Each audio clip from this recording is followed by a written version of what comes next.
خواب بودم خواب دیدم مردم، بی نهایت خسته و افسردم. تا میان گور رفتم دل گرفت، قلب کن سنگ لحد را گل گرفت. بالش زیر سرم از سنگ بود، غرق ظلمت سوت و کور و تنگ بود.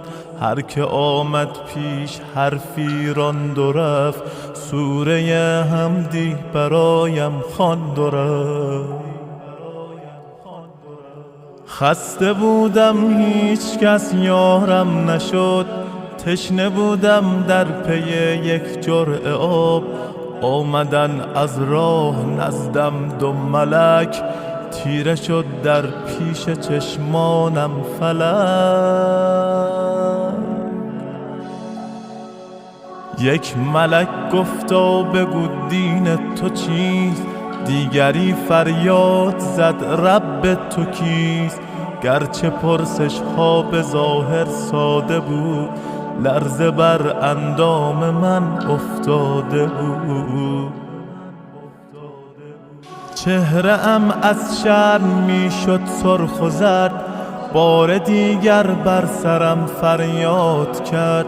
در میان عمر خود کن جستجو، کارهای نیک و زشتت را بگو. هرچه می کردم به اعمالم نگاه، بر زبان آوردنش دشوار بود. چاره ای جز لب فرو بستن نبود، گرز آتش بر سرم آمد فرو. چون ملائک ناامید از من شدن، حرف آخر را چنین با من زدن. عمر خود را ای جوان کردی تباه، نامه اعمال تو باشد سیاه.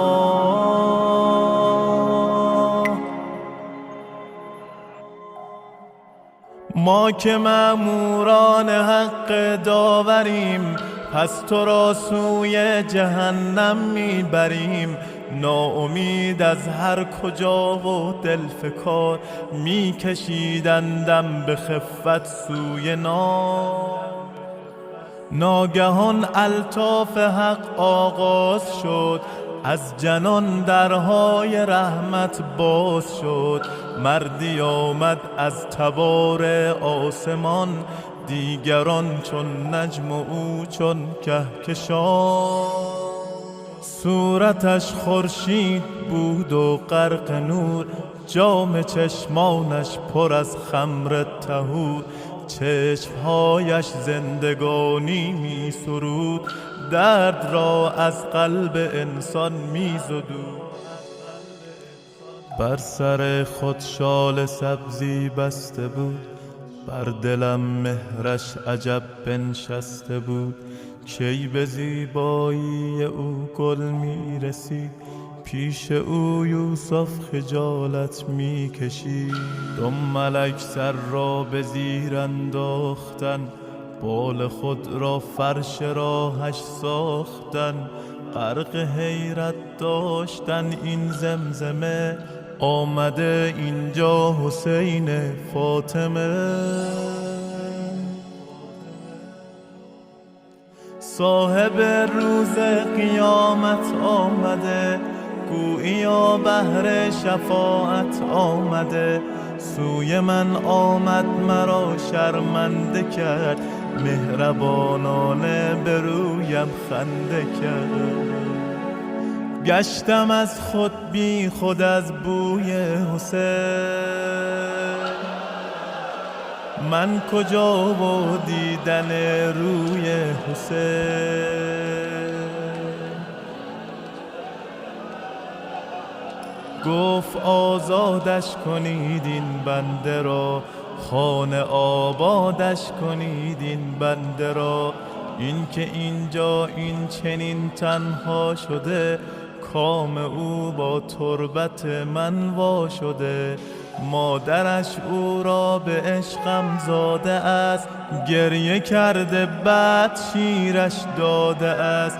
خیش را در سوز عشقم آب کرد، عکس من را بر دل خود قاب کرد. بارها بر من محبت کرده است، سینه‌اش را وقف هیئت کرده است. سینه چاک آل زهرا بوده است، چای ریز مجلس ما بوده است. اسم من راز و نیازش بوده است، تربتم مهر نمازش بوده است. پرچم من را به دوشش می کشید، پا برهنه در عزایم می دوید. بهر عباسم به تن کرده کفن، روز تاسوعا شده سقای من. اقتدا بر خواهرم زینب نمود، گاه می شد صورتش بهرم کبود. تا به دنیا بود از من دم زده، او غذای روزم را هم زده. قلب او از حب ما لبریز بود، پیش چشمش غیر ما ناچیز بود. با ادب در مجلس ما می نشست، قلب او با روزه ما می شکست. حرمت ما را به دنیا پاس داشت، ارتباطی تنگ با عباس داشت. اشک او با نام من می شد روان، گریه در روزه نمی دادش امان. بارها لعن امیه کرده است، خیش را نذر رقیه کرده است. گریه کرده چون برای اکبرم، با خود او را نزد زهرا می برم. هرچه باشد او برایم بنده است، او بسوزد صاحبش شرمنده است.